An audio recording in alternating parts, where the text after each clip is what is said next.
Definitely had that chip on the shoulder, going from curly-haired idiot Derek Bateman to top guy EC3, top 1%. Everything I wanted CYN to be is what I made Exodus into. And the fact I did unleash a giant upon the industry. I'm dominant and I'm locked in. People pay to see me hit people hard and toss them around the ring. But look at Pretty Boy Smooth.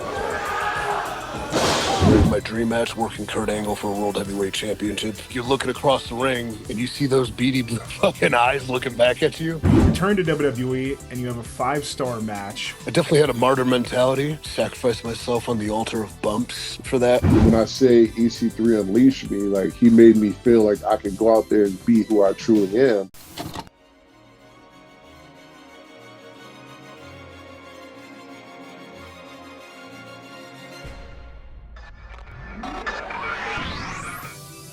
Rewind, recap, relive.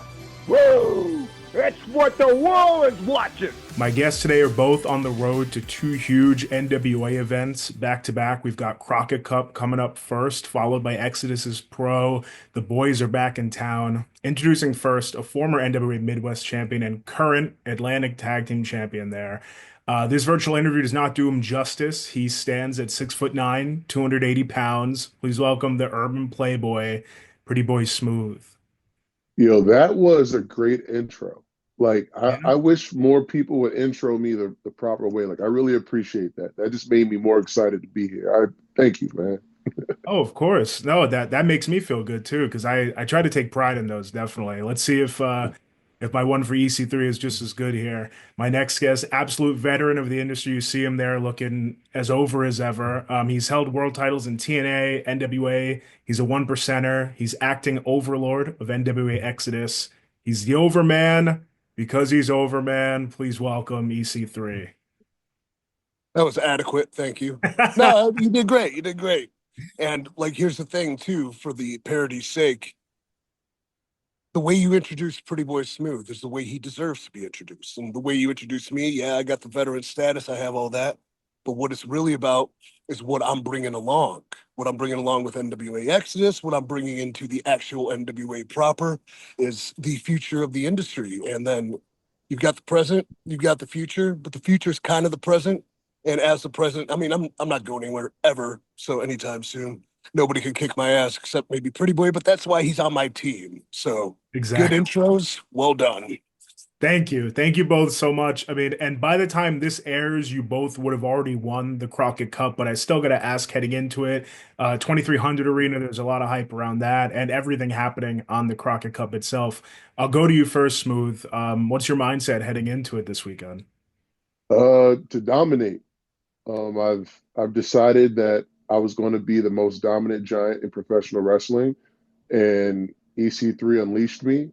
He gave me the opportunity to get on a bigger platform when people didn't really know who I am. So I kind of have a chip on my shoulder. You know, I just want to come in and establish myself, and winning the Crockett Cup would be a great thing for Exodus, a great thing for me, a great thing for the NWA as a whole. So I'm going to come in and show what I'm all about. Absolutely. No, that's some awesome intensity. And I'll go to you now, 3. I mean, we've seen teams like the Road Warriors win this. We've seen Sting and Lex Luger. I mean, the list goes on. What would it mean for you to etch your name in that list alongside Smooth? Well, you know, considering I beat Sting, I guess why not hold up the accolade of, you know, the Crockett Cup as well. It's a cup, right? It has prestige, it has honor, it has legacy. But what it doesn't have is the holy touch. So you look at the Crockett Cup, it's big, it's silver, it's carried around. I mean, people celebrate with it. They drink their champagne out of it. I think Murdoch and Knox drink Pabst Blue Ribbon out of it. But with Smooth and myself, with our divinity and our excellence, and the fact I did, in fact, say it 3 times because it means that much, unleash a giant upon the industry, yeah, it is not just a Crockett Cup, but for us, it's a holy grail. Yeah, Absolutely. 100%. I mean, it is so cool that you're bringing Smooth along for this ride, not only with Exodus. No, hold on. I'm Oh. not bringing him along. I have brought him, I've shown him nothing but the confidence in himself that he's already had.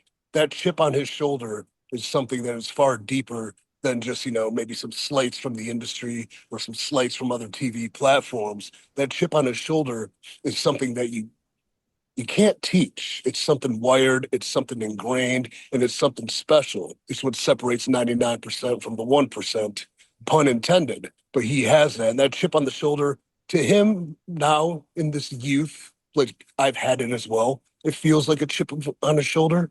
But what it really is the mark of greatness. That is what he has on his shoulder. So bringing him along, sure, in some sense, but really, I'm just showing him the path, and he's taking it on his own. And you know what? I'll be there for a little bit, and then someday he's going to go on to his own path, and he's going to dominate and procure and bang a bunch of babes, and that's going to be sweet. And I'm going to watch him do it from probably heaven because I'm an overlord, and I'll probably be dead. But I'll be happy. I'll be smiling like Carl Weathers and Happy Gilmore. I'll be looking down on him next to Abe Lincoln and an alligator. I'll be going, good job, dude. That's, I mean, a great visual. Smooth. I'm going to go to you then. So EC3 just said the chip on your shoulder. I mean, what does it mean to be the most dominant big man in pro wrestling, like you say that you are? Where does that chip come from? It comes from just 10 years of grinding, like I remember nights sleeping in my car driving to bookings just to get an opportunity for like $20. And granted, like I'm way beyond those days now, but like I've always been a student of the game. I've always loved professional wrestling. I've always been willing to sacrifice and do what it takes to be one of the great ones. And I've always wanted the respect of my veterans. So I was always in the car. I was trained by Johnny Gargano at AIW, which was about 90 minutes from where I grew up. Not where I grew up, where I live now in Erie, Pennsylvania. Like the school I trained at only lasted for a year and then they shut down. So I had to go from state to state to find different places to train, from Cleveland to Buffalo to St. Louis. And I'm just hungry and I just want to be good. It's just a passion that drives me, honestly. Yeah. I mean, and this weekend you definitely have like the platform to show it. It's a huge platform. There's so many exciting things going on for the Crockett Cup. One of them is Natalya coming over, WWE superstar. I want to go to you three on that because you've made your mark on so many companies in the industry. You're in WWE, TNA, NWA. You're now running Exodus. Did you ever think we'd see this cross-company collaboration that we're seeing kind of in the industry now? No, I think with the way the industry's kind of grown, it's not surprising. It is cool to have. I gave the raspberries because Natalia's a good friend and a colleague, and her sister and I kind of both have crushes on each other, and she's also hot. So that's cool. And we're very happy to see her come. I think it's what it really is, it's kind of it's a test for the locker room because what I see in NWA sometimes is a lack of effort. I would say complacency. That's why I'm trying to bring the people I groom or, kind of endorse or just see something in. The Pretty Boy Smooths, the Pastor Celos, the Carson Drakes, Tiffany Nieves, the Slime Balls. I can go through the Exodus roster and I can pick just about 90% and blow up that NWA roster, put them in there, and I think the company thrives even more. That's how confident I am in them.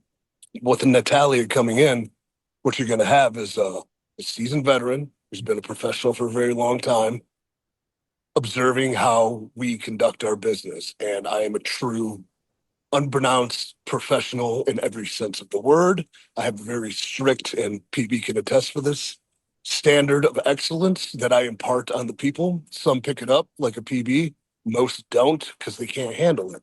And so when she comes into the NWA locker room, it's a test for everyone around her to kind of show that they belong. And if they don't, what's it going to matter? Is the office going to know? No, they don't see that kind of thing, but I do. And then when I take it over, guess what?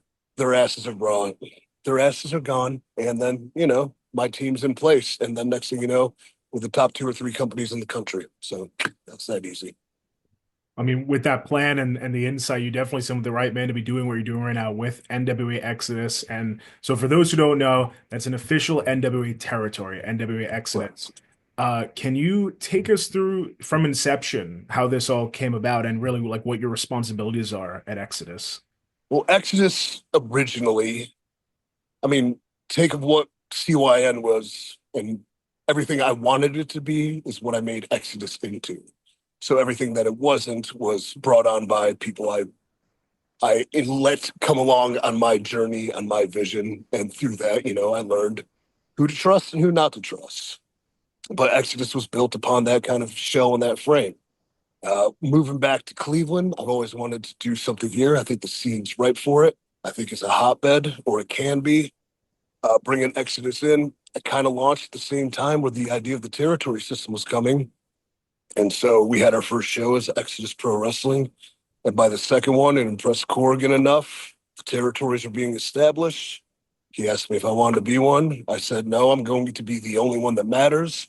And then here we are. But each and every show, consistent growth, increase in talent, increase in, good match quality. I hate that word. No, great narratives being told, great stories being told, constant growth of the talent to becoming more than just wrestlers. Wrestling bores me. What I love are stars. And what we're doing is, I don't know, I'm planting seeds and, growing stars. And one of them just happened to be 6'9", and it was kind of a really easy grow for me. All I had to say was this and that. And all he said was, yeah, that makes sense. And then next thing you know, he's our first Midwest champion. Took that title around the country. What was it? 11 different states he defended it in. Far more than I think the NWA North American Championship's been defended in. Possibly the television title, possibly the tag team titles. At the time, I was the world heavyweight champion, and I had 78 defenses over a year, so he couldn't beat that, but who could? I'm the overman, right? But he took that title, he ran with it, he built it, he created it. He built such a huge legacy that our current champion, Dante Casanova, is now following his footsteps. And that is what greatness is. Greatness is watching the greats. Pretty Boy Smooth became great via NWA Exodus Pro as a territory, but he became great on his own merit. Dante's following that path, taking the title. Like, it means a lot to be the territory that matters. That's what, if we're going to do something, we're going to do it to the best of our ability. And that's what we do. Smooth, what do you think about that? Because I mean, I'm sure you've learned so much from being not only just Yeah. alongside EC3, but in Exodus and everything. Oh, I've learned a ton. And I mean, everything he said was very spot on. I'm a very observant person, and seeing him defend the NWA World Championship everywhere and building its prestige back up and things like that, I kind of wanted to follow in those same footsteps. So it was pretty easy for me to see how I needed to maneuver in that aspect. And another thing that I like to take advantage of is all the knowledge that's in that locker room. Like, granted, you have EC3 who brings a ton of knowledge already, but you also have Aaron Stevens there that's great with like promos and being in cinematic and teaching you different things that you won't get at any other like independent professional wrestling company. You know what I mean? So I'm constantly trying to pick their brains and learn what I can to add it to my arsenal and be ready to go. Yeah. A lot of vets that I've had on have said that, and who have like training schools and everything like that, have said that they love that opportunity because it helps them teach the up and comers, to avoid mistakes that they made early on in their career. Is that something for you, EC3, that you like to do, or no mistakes have been made? No, nobody's made more mistakes than me, buddy. I'm actually funny, like, because I talked to PB about it. I'm writing a book. And honestly, I just made a huge mistake because one of the chapters I wrote was so long, I accidentally wrote the second book already before I finished the first. Yeah. So, It's a but good a lot of problem. it's like, I guess, except I don't know what the hell I'm doing with either of them. But it's cool. But within that, I'm like evaluating a lot of mistakes I made. Yes, we all make mistakes. Aaron's makes mistakes. I make mistakes. I mean, I've been fired a couple times, whatever, but not because of the mistakes as much as because of what I didn't do to let the mistakes not matter. The mistakes aren't what you think, like, oh, he messed up a move, or oh, he went a minute under time, or oh, he said the wrong word in a promo, which are all mistakes they would, eat you alive for in the Fed. But the mistakes are what I didn't do knowing what was happening. And that's sort of like one of the chapters in this book is the dark arts of politics and, using Machiavellian tactics on how to negotiate these things. I don't know where I was going besides mistakes. I've started to rant, but yes, I've made them. I've made them. And here's, one other thing, and I think PB can attest to this, is I often, when I'm dealing with talent, I don't ask of anything I haven't done, nor would I do. And I think very few people in positions of, I guess, is power not really live by that motto. And that's what I think is kind of wrong with the industry, because you ask of people to do stuff but you're not willing to do it yourself. And a lot of times with what we're doing with Exodus, I don't want to do an independent wrestling show. I don't want to send guys out there and go have a good match. What does that mean? It means nothing. I want you to go out there and experiment and grow and think differently. And when I say, hey, maybe don't do these things because of certain reasons, try something different, it's not because I'm holding them back as much as I'm teaching them to grow. And because I used to make those mistakes. For my first years, I was German suplexing guys in the first match. I was suicide diving without reckless abandon. Hell, I was going over the top rope with dives. I was powerbomb. I thought I was Batista and Benoit and Kurt Angle mixed together. I wasn't. I didn't have an identity yet. And so what I'm trying to do is formulate their identities and don't make those same mistakes. And then when it comes to television and that growth and that aspect, there are plenty more things I could be teaching them that they will need to know and hopefully utilize. Smooth, to go to you, while you're making your journey, so it's been a 10-year grind, like you said. Is it harder as a big man? We've seen so many big men come through wrestling, but is it harder to find the right vets to kind of teach you the skills that you want to know to be a dominant big man? Is it different to train as someone your size? Yeah, because a lot of the guys that trained me were smaller. So they didn't have they could tell me what I'm supposed to do in a sense, but they didn't know how to really teach me. I've always heard the term be big, but you don't what does that really mean? You know what I mean? So until I got around EC3 and Aaron Stevens and John Davis or even Pat Kenny, I didn't have concrete explanations or examples of that. And also when I was coming up, guys like Keith Lee and Dijak were blowing up because they were the big guys that wrestled cruiserweights. And that's totally good for them and awesome for them. And some people do that, but it's not where I thrive. People pay to see me hit people hard and toss them around the ring like they're beanbags. So that's what I focus on doing. Instead of being like Kobe Bryant, I'm trying to be the Shaquille O'Neal, if that makes sense. Just be dominant and be what I'm supposed to be and what I feel comfortable with. I love that analogy. I'm rereading one of Kobe's books, dude. He's the wired I'm talking about. The chip on the shoulder, that's not really a chip. It's just something ingrained. Kobe effing rules. And so did Shaq. And you're absolutely right. Shaq was the man. And those two working together, and it wasn't easy because they were both dominant scorers.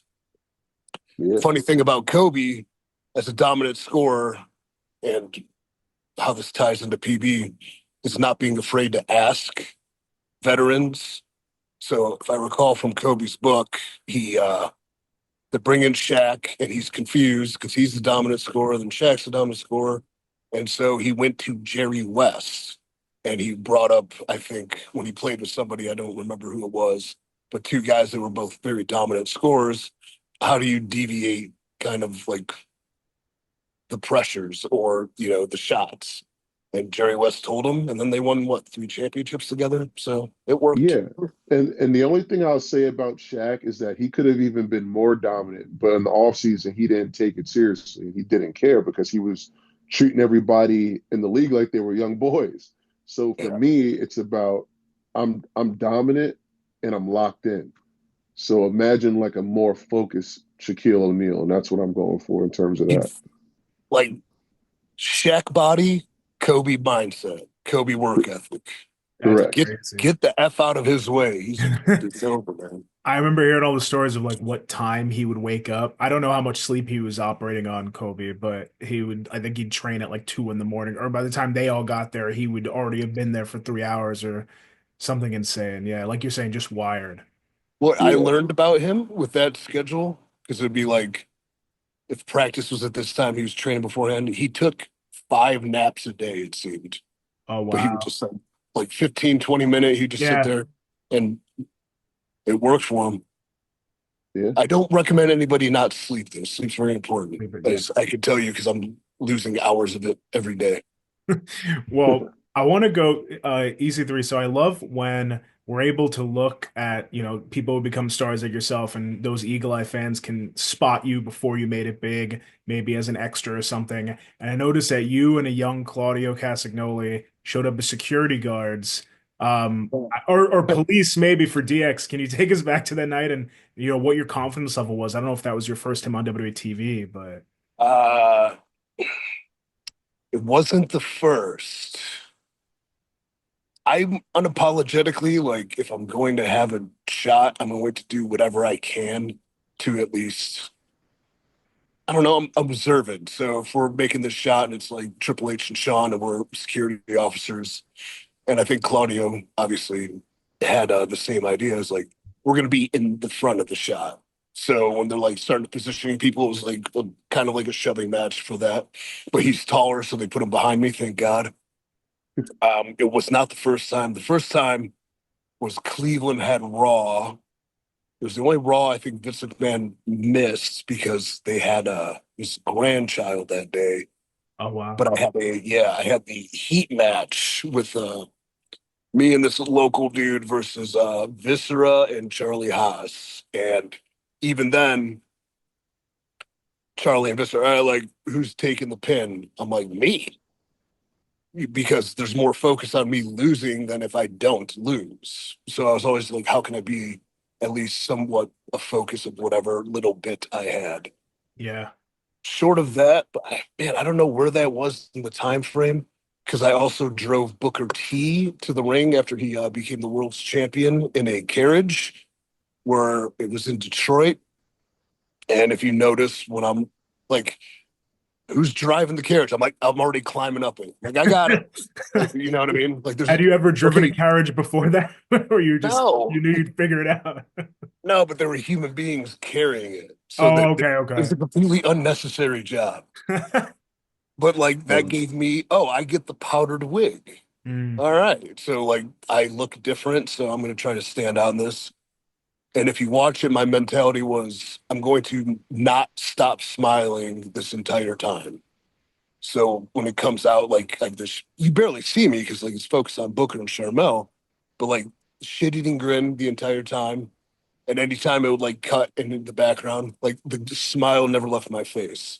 It didn't do anything, but it was enough to be like all people in positions of power need to see is like one thing that maybe attracts them.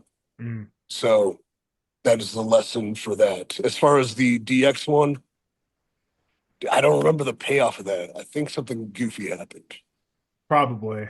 No, like Yeah, time period. Yeah. I know DX, but I Something also good. like, yeah, I mean, after I was originally signed, but I just started in FCW, we had to go to Jacksonville to Randy Orton's fake house when Triple H broke in and threw him through a plate glass window. And so I was one of the cops that came there and had to arrest Triple H.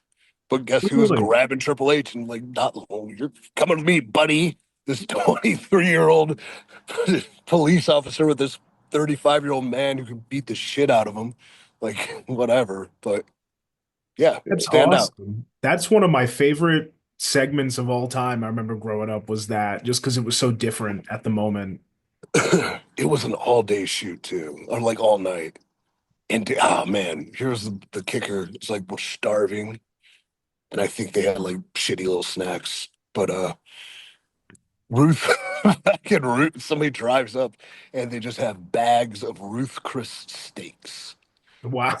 for like Hayes. I think Vince was there, Trips, Randy, and they're just barehanding like Ruth Chris steaks. And I'm like, I got a little like sack of almonds. I'm like, That's really Those cool. extra stories are crazy. Yeah. Have you done extra work, Smooth?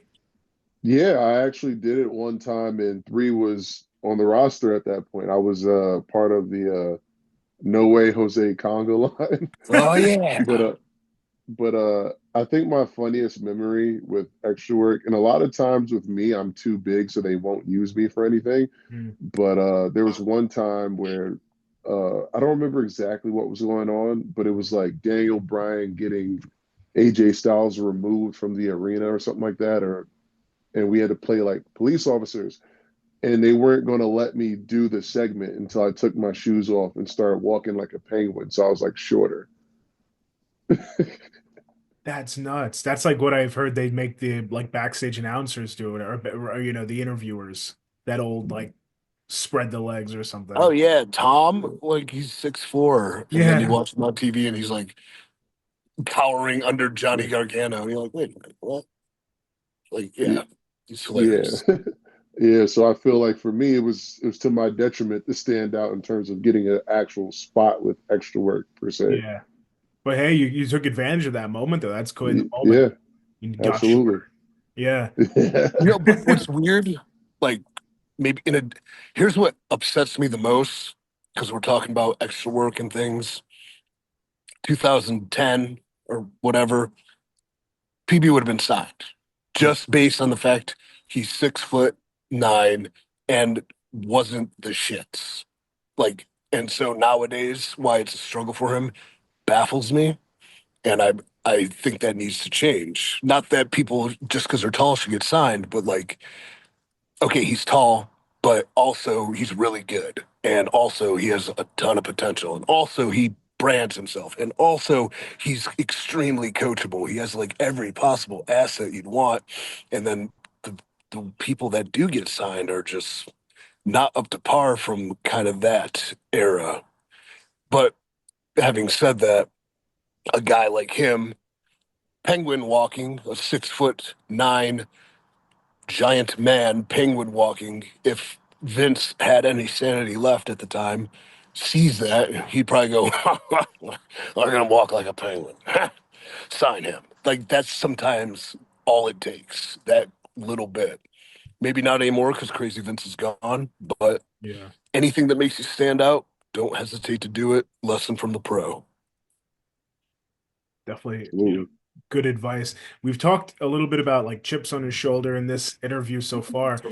EC3, when you make that jump to go to Impact from the NXT game show and NXT Redemption days, was it a chip on your shoulder that allowed you to really sink your teeth into that character? Yeah. Oh yeah, for sure. It was absolute like again, like we're talking about the chip on the shoulder, but and I had it, but what I realized was I'm just wired differently and going to make something work. It definitely helped, and I think I've told PB this. I've told a couple of the guys like that chip on your shoulder. If you're working with like an angst and a rage and kind of anger against all the systems, is going to get you far, and it definitely got me far. But it's also not going to get you all the way to where you want. So there's kind of like a way to, at some point, letting it go and then seeking something bigger. Maybe it's purpose, whatever. I write about in the book, but I definitely had that chip on the shoulder and it definitely resonated in a monumental amount of success for me, going from curly haired idiot Derek Bateman to top guy EC3, top 1%, you know? So, Yeah.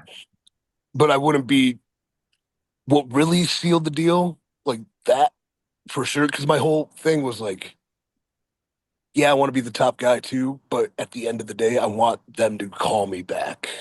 Mm. Like, so kill two birds with one stone. What was my dream match? Working Kurt Angle for a World Heavyweight Championship. Said it when I was like 16 years old, did it. And then the other thing happened.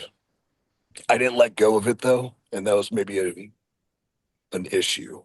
But it can definitely get you far, but don't rely on it to take you all the way. Mm. They laughed at you, somebody, when you said you were going to fight Kurt Angle, right? I think Yeah, I don't know, some dude in the gym fucking yeah, I mean, it's just adamant. so cool to see.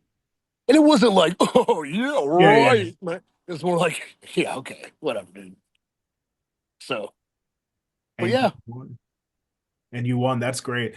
Well, so we said so you developed the EC3 character Smooth. I'm curious, like how have you gone about evolving and developing the Pretty Boy Smooth character? Because the name is great, the nickname is Yeah. also great, Urban Playboy, everything, the total package is awesome. How'd you develop it? So, if I'm being completely honest, my whole wrestling persona is me turned up, as they always would say it, and it derives from me in college. I was a dude that was very fashionable. I always had a fresh haircut every week and stuff like that. And PB Smooth was actually my nickname just because of how I dressed, and I was always around women and they were comfortable talking to me and stuff.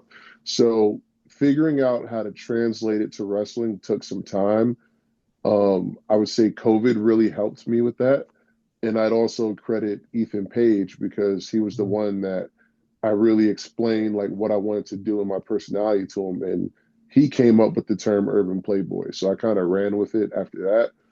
And now it's more like just working places that get what I'm trying to do and put me in position to show that. I was sold on Exodus because there was literally one show where I didn't even wrestle. Like I was booked to just sit on the throne and be fed grapes and kind of host the event. But it resonated really well, and the fans caught on to what was going on.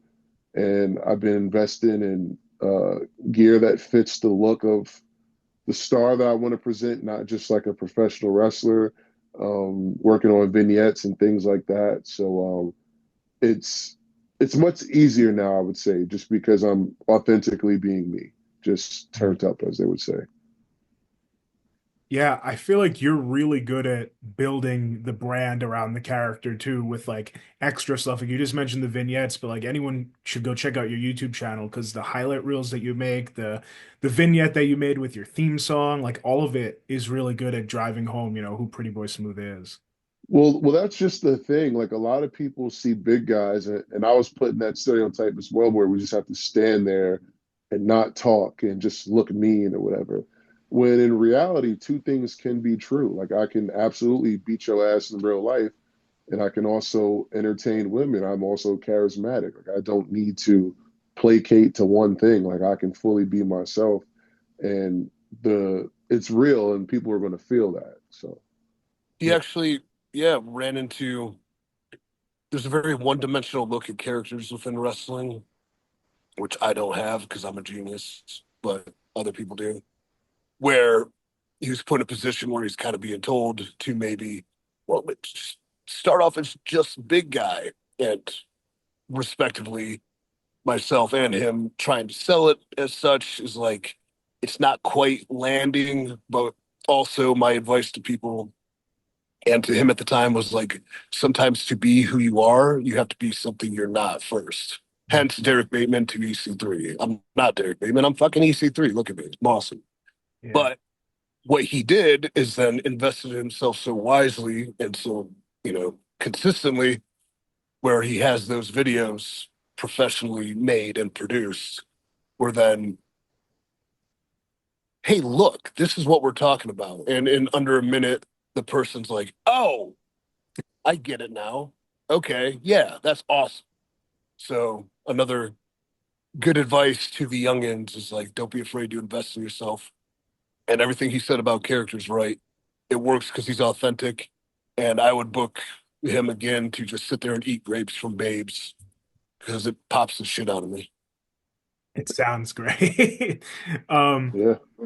when it comes to character, EC3, was the EC3 that you were pitched when, for TNA, is that what we saw, or did you change it at all? Did you Oh, evolve? I totally changed it. What was the original? It really didn't. I was very fortunate to allow it to evolve. So, I mean, even in the original, with like the kind of shitty side part and mannerisms were a little manufactured, but I was very quickly able to kind of like add everything I wanted to in. And I was also, one thing that benefited it the most is I had confidence they were going to get behind it because they were trying to like, we need to build new stars. we need to do it differently than like bring guys in that succeeded elsewhere that just come and mail it in. So like I was the first test case, Mm. but I knew the character before. Like when I got the call and the pitch about it, was basically the nephew of Dixie Carter. I went, got it, done. I know this exact. I know exactly what I am because I've had visions of different aspects of people I've met or characters I like from Jay Gatsby. What do you get if you get Jay Gatsby and Patrick Bateman and you mix them together in this crazy professional wrestling stew? And then you kind of throw in, George Carlin's sense of humor. Like, okay, there you go. That's it. And then authentic to me, two ways to do that is being as authentic to yourself as you can is one way to succeed. And then being completely counteractive to what you are is another way. There's no middle ground. So like pretending to be something that you're not and you don't dislike or you don't really love never works. But like PB as PB works because it's authentically him. EC3 originally as a piece of shit, he was like, oh, all those people I fucking hate, I'm gonna be them. And that was a lesson from Cena actually, who like became the white rapper because he hated the people from his hometown that were white rappers. And then he carried that over to becoming who he did. So again, sometimes to be who you want to be, you have to be something else. Mm. I love that you take every question and turn it. I think every question is interesting, but you've turned it and ended it with a bit of advice, which is that's awesome. Well, good. I hope people check it out and then Yeah. buy my book or whatever. It's Yeah. One part of that EC3 persona that I also think helped it stick in people's minds was the theme song that I Yeah. still have stuck in my head. Did you like that theme when you first heard it? Oh, dude, I'm like, and this is before AI can just whip up kind of a dope song in 5 minutes. Yeah, I was like, because I know the climate of wrestling and people like to with the shit and they like to like simple kind of beats. And then the ladies, I'm like, yeah, this is pretty perfect. And I think it was a stock song that came from Dixie's husband and his company that they were going to use for somebody, but they didn't. And then it kind of fell to me, but it was perfect. yeah. I'm like, oh yeah, we can go whoa, whoa, whoa. Like trouble, trouble. Like what? It was like I inherited a catchphrase, which helps too. So yeah, sometimes things just work out. I mean, maybe not, but like another piece of advice for the up and comer or for anybody in life, there are four, and there's the wrong place at the wrong time. There's the right place at the wrong time. There's the wrong place at the right time. But the only time you get what you want is the right place at the right time. And so EC3, right place, right time, right song, synergistically, like serendipity, it worked out. Yeah. Absolutely. Smooth, your theme song's pretty great too. Keep it player, right? And you went Yeah. out and got that professionally done, like we were saying earlier, putting it all into that. So that's I've had like 7 different theme songs. I'm not even kidding, just because I always wanted something custom that would like fit me. But as I evolved, it was a matter of trying to figure out, would this catch on to the fans, or is this the right song for me? And like I was all over the place and very, very indecisive. And what I love about my theme song now is that one of my best friends from college, his name's Shemaya, he actually did the instrumental for it. And then my boy Vonnie, who's another one of my good friends and a phenomenal content creator, he also raps. So I was able to get him on the track, so it kind of worked out perfectly. And he knows me personally, so he was able to tailor the lyrics to fit how I am and like the type of music I listen to. It has lyrical content, but also has like a future vibe to it, which I like. So came out perfect. Yeah, Vonnie rules. Check him out if you're watching this at I Hate Vonnie, correct? Yes. We don't hate Vonnie, though. We love Vonnie. Yeah. No, Yeah. And Vonnie's awesome. if you need something custom made to video work, he's your guy. So hit him up. yeah. Okay. Well, I'll put it down below. Yeah. Before we, start to wind it down, Ethan, I want to get into, we mentioned a little bit Kurt Angle, but you beat Kurt Angle for a World Heavyweight Championship. And I feel like that's, that's an insane thing for you probably as a performer to think about, or not, because you have the confidence.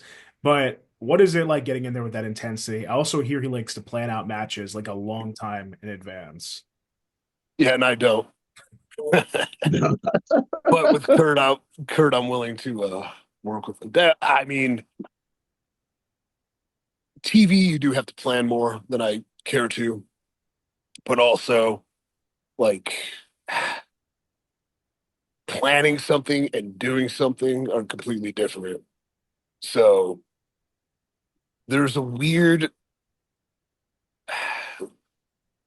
thing within this business where, like, when I talked about how everything worked out for EC3, was like you can have good matches, you can have okay, you can have really good, but there's like these rare times where like it's a flow state where everything kind of like syncs up and aligns. And again, that was one of them. He definitely like planned it out, but like entrance happens before the match. Shit, I should write about this in the book. Before the match, I remember like I'm at the go position and I'm the first out. And I'm kind of like on a knee and like I'm like, holy shit, what the fuck is going on? Like, what am I doing? Oh my God. And I'm like reliving a bunch of things. I'm like, how I got here. And this thought came to my mind where I go, what would happen if I just ran away? Like just ran out the back door and nobody ever saw me again. Like that would be the craziest story in history. I just ran away, never was seen again. What the hell happened? But then the music hit and I went out and we're in it. But as I say with the flow state, yeah, a bunch of things called, but like you're looking across the ring and you see those beady blue fucking eyes looking back at you. And it's just like, this dude could rip me to shreds if he wants to. And so it's intimidating in that sense, but at the same time, you're kind of like, no, he can't. I'm fucking me. No, this is my like, and so it kind of brings you up to another level. So when somebody brings an intensity, you match it and then almost exceed it. Mm. So sometimes too, when you're working guys you're like really good friends with, it's not as good as you think it should be or want it to be. Because you're just like, we'll go have a good match because we're good friends. Whereas if there's somebody you have a great respect for, but like we weren't best buds, like put me in a flow state. Like Cardona's a friend, but like we're not best friends. And anytime we work, like it clicks. So Tom, same thing.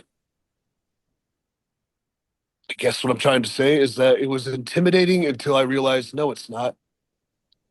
If you're in that position, my last final piece of advice, if you're ever in these positions, you're put there for a reason. So remember who the fuck you are. Yeah, that's great. Have that Yeah. confidence. Smooth, what do you think about that, hearing that? I mean, that's real. Like I actually during my NWA Midwest title run, like I thought about that frequently, whether I was brought in to wrestle somebody that wasn't well known or the title defenses I've had against Myron Reed and Donovan Dijak, like I wanted to test myself against the best and feel like I can be in the same room as them. So I literally had to have that mindset. And it goes from like a delusional confidence to like real confidence when you continuously put the work in to be in those positions and then you go out there and do what you're supposed to do. So And that's so yeah, I completely agree with what he's saying. I had that feeling against Calvin Tankman recently. Dude, We yep. went out there and proved who I am. Yeah, you guys like rocked and it was cool. And like he came, I don't know if you guys are super close, but you kind of know each other. And you're Yeah. cool to have the match. Like you wanted to have the match because you know he's a good hand, good talent. I hate the term hand, but yeah, like you flowed and you guys brought it to each other and you brought like an intensity out of him. I don't know if I've seen because I've seen him do cool shit, but I've never seen him like fight. And then I saw it out of you when he was chopping your fucking ass and you're like taking him. Yeah. So that shit was dope. Check that out if you Smooth. watch it. Smooth, did you have the feeling of wanting to run away before the match backstage? Oh, No, no, because for me, like I've always grown up bigger than everybody. So I was always told, oh, you can't play rough or you can't do what these other kids are doing because you would hurt them or whatever. So I'm so used to in life like taking a back seat because I don't want to overshine someone or whatever. But when I say EC3 unleashed me, like he made me feel like I could go out there and be who I truly am. And I truly believe that like I'm a man just like everybody else out here. I put my shoes on the exact same way. And I've done a lot in my life outside of wrestling. You know, I've created a college scholarship, I've acted in films, I've done martial arts, I've lived in a rough neighborhood and made it out. Like I've done so much things that I should feel good about myself for. So when I hear my music and I come out that curtain, like I believe I'm that fucking guy. Yeah. he puts his shoes on the same as everyone else. They're just bigger. They're just bigger. Yeah. What size are Yeah. they? 16. 16. Nice. There's What a I love about that is what attracts me to talents that I think have it and what it takes is wrestling aside, like the ones that think they're really good wrestlers are the ones I've been in this business this long and I this and like the background of somebody and what they do outside of it is almost as important, if not more, than just what they do in wrestling. Because lived experiences, like everything he mentioned, every challenge he's had from college basketball, blowing out his knees, to like returning to play at a high level, like that takes something not many people have.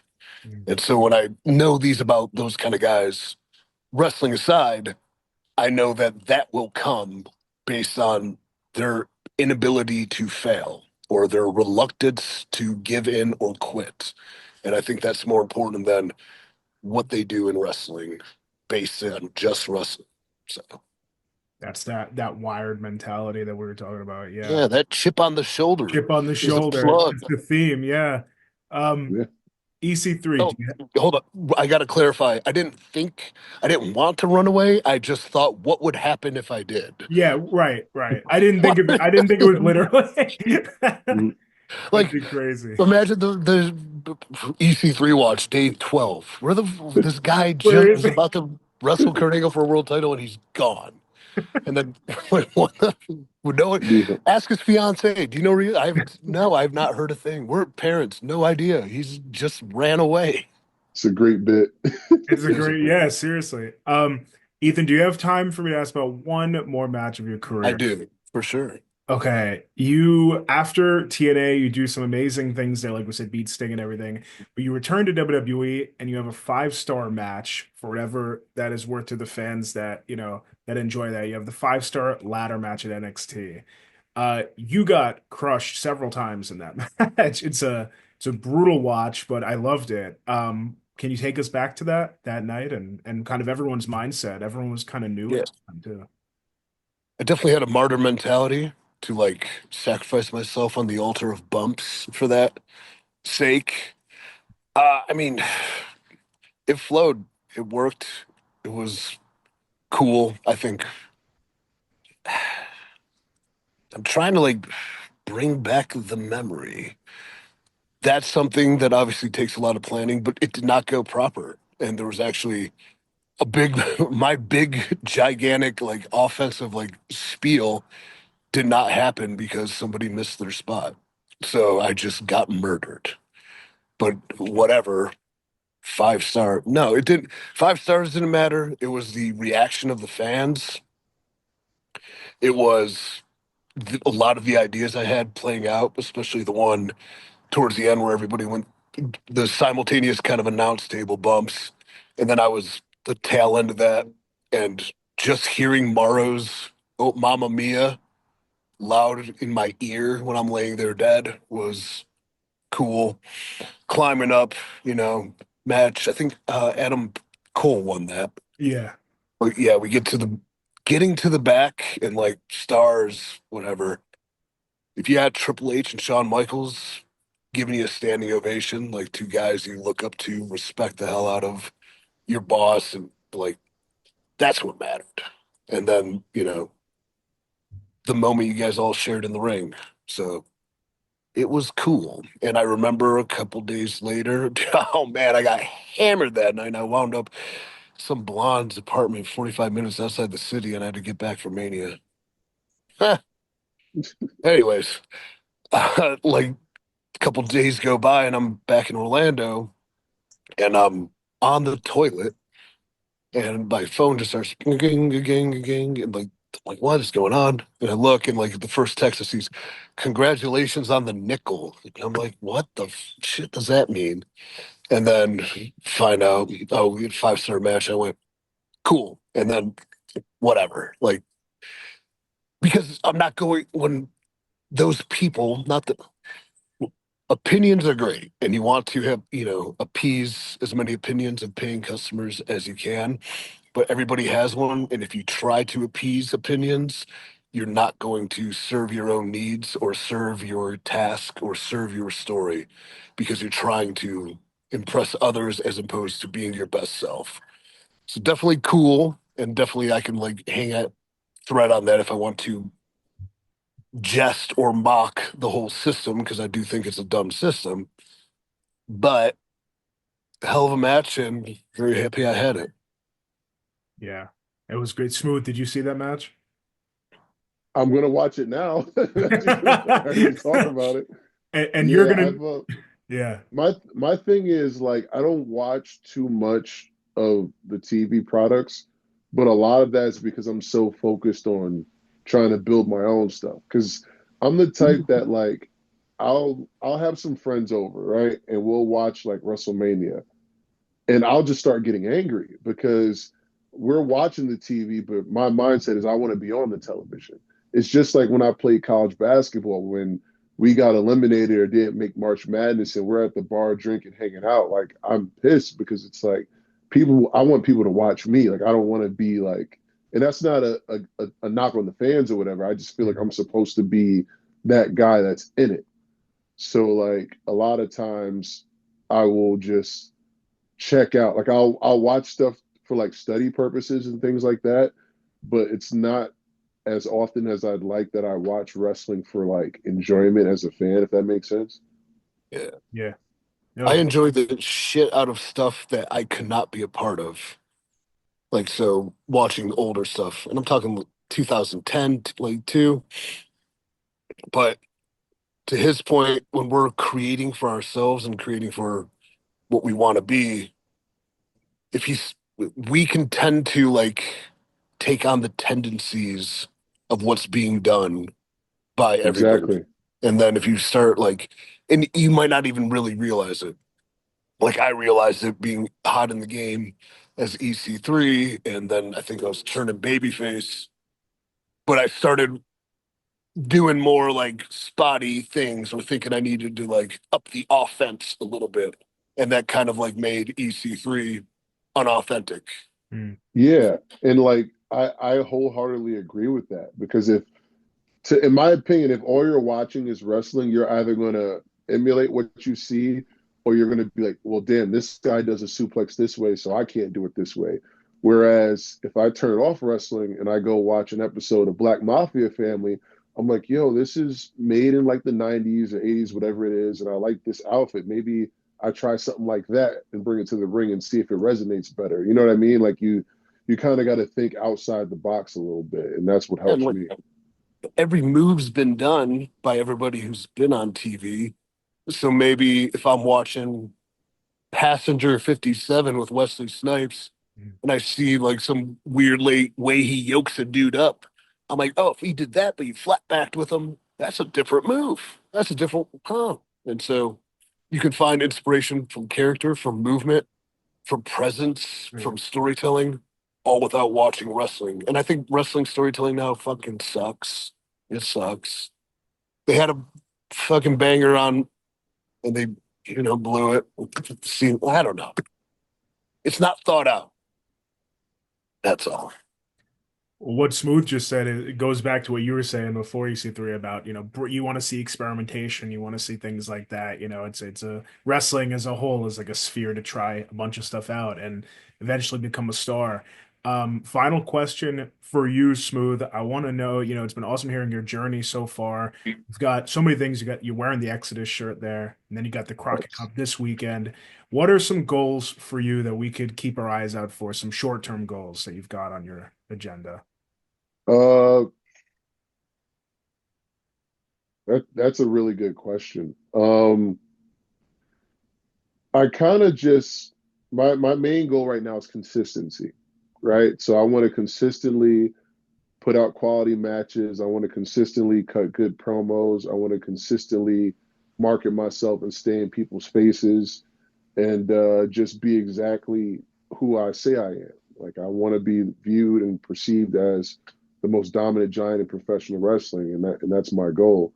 And long term, I know you didn't ask, but long term, like I want to have like the Batista career where I'm doing wrestling and movies and stuff like that full time. So if I get another acting role, like I'll definitely promote that. But yeah, just marketing myself, and also I want to be part of the growth of Exodus. Like we are one of the top promotions out there on the independents. I mean, when you really think about it, like our shows on the NWA live stream are getting 20,000 views. Like we're averaging that. We're putting on good matches, good stories. We're building things, and we're building things with guys that aren't necessarily quote unquote the top names or indie darlings. You know what I mean? Like what I love about Exodus is we're building new stars, and that's what you want going forward. So just self growth and the growth in Exodus and also ETU. I'm definitely holding it down on the East Coast with ETU. I want to help them grow as well. So just look out for big things with me with those promotions and just watch and see. Yeah. No, we definitely will. That's expect the unexpected, right? That's the championship you got right there. Yes, sir. This thing is like Title. 30 pounds. That's crazy. Yeah. Well, obviously, good luck at all those goals. The Batista, acting wrestling career sounds awesome. Real quick before I finish it off, what movies could we check you out in that you've been in so far? Yeah. Well, I've been in Dudes Doing Dudes 6. I've been in Hot Boys 14. Oh, him. Sorry. So I was on Tubi before Evolve. I just want to say that. There's three films that I'm in on there. So the first one is called Pact of Vengeance. I actually did fight scenes with Peter Avalon and Diamante in there and some stuff. I did some comedy horror films. One is called Shingles, the movie, which is a parody of Goosebumps. It's like an adult version of that. Oh, I love Goosebumps. That's awesome. Yeah. Yeah, and then the last one was called Carousel, and it was the third installment of a 3-movie series, and it's pretty much a comedy horror about a serial killing carousel unicorn. So it goes back to what I was saying about two things can be true. Like I can show a funny, humorous side of me acting, but I can also be serious and turn it on when I need to. So it was a great experience for me. And I also feel like doing things like that help you in the ring because we're telling stories, right? So like I'll watch a movie and I'll remember how I feel and I'll be paying attention to how did this person make me feel that, and then just translate that in the professional wrestling sense.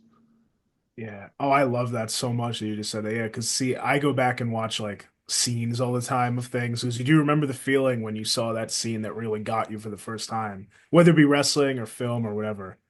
So, Dude, you know what just got me the other day? what? Fuck. Excuse me. Because part of what I was writing, I made this like dumb analogy to Harry Stamper from Armageddon being real and how he saved the world and how you need to be more like Harry. Whatever. It's like totally joking, but I'm taking it very seriously. But then I started watching Armageddon, and when he's in the thing and he sends Ben Affleck away, Yeah. and then he's got a comedian, tell Liv Tyler he's not coming home, and the music's swelling up, and I'm like, dude, I'm like, it crushed me. Yeah, that's 98 Armageddon. Yeah, absolutely a lot of plugs in this episode, but that's something you got to go watch if you haven't seen it yet. Armageddon. Um, well, final thing for you, EC3. You seem to always be working on something. I know we're even taking up, the time right now, so thank you. But you're working on Exodus, like we said, and then we've got the Crockett Cup. But what could we expect for you? Also a book. What are some goals though that rest on your mind? figure out how to get this thing like out there because I'm very creative, but I'm very unorganized. And so I have like stuff everywhere. And then I hate social media and I've been kind of absent from it. But if I'm going to be like self-promoting it, I need somebody. Yeah, if you're a social media person and you want to work with me and take money from whatever we sell, hit me up because I need somebody to do it for me. And so that book, the fact I got two, Exodus is a priority. NWA, like I have plans for it, but I don't know if it's in my wheelhouse. I'm just a talent. So short-term goals, let's go win a Crockett Cup. After that, let's go kill the town with Exodus as we will.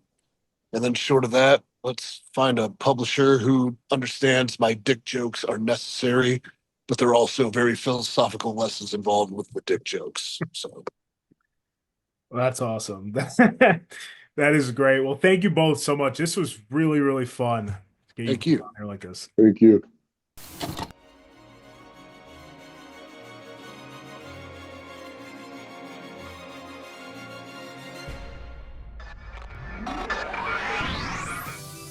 Rewind, recap, relive.